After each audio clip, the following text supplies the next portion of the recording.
So the next question is for you, Caroline. Mm-hmm.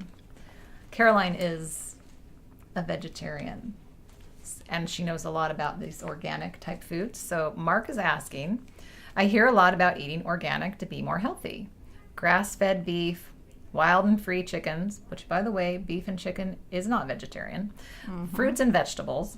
Does such a diet improve health markedly, or is this all theoretical until we reach 150 years of age? And we can't answer that, Mark, because no one's reached 150 years of age yet, so I guess it would be theoretical. Yeah.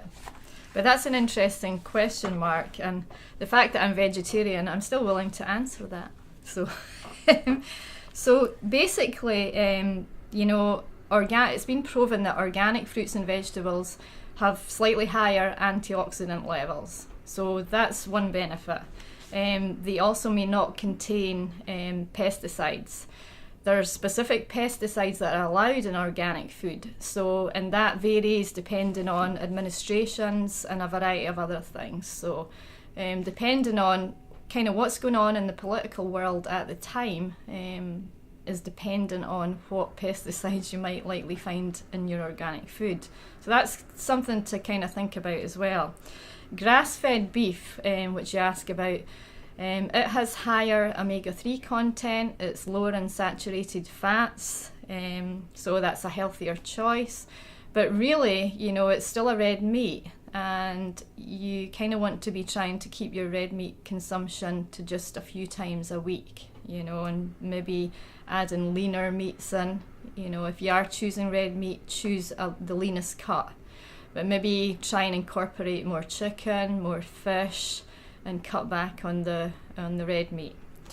The nutritional content of free-range eggs kind of varies. So if I'm feeding my free-range eggs a specific diet and Laura's feeding her free-range eggs something else, then the nutritional content of the actual eggs is going to vary.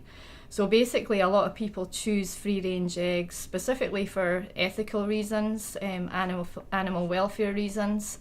So that's, a personal choice. But that's a great question.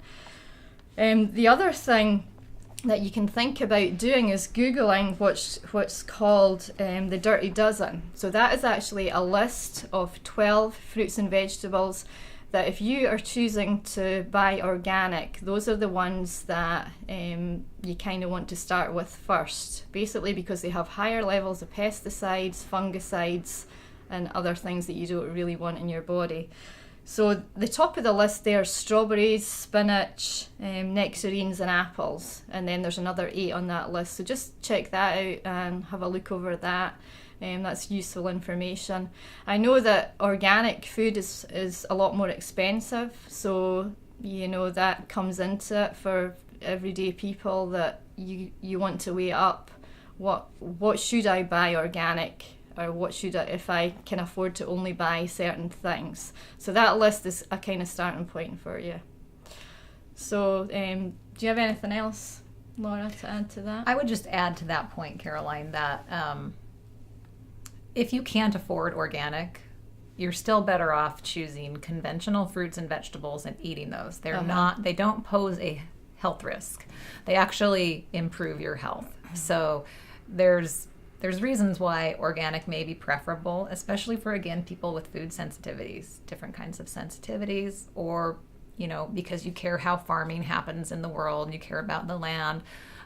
But still, eating fruits and vegetables, frozen, canned, with low salt, conventional or organic, is a good thing. Yeah,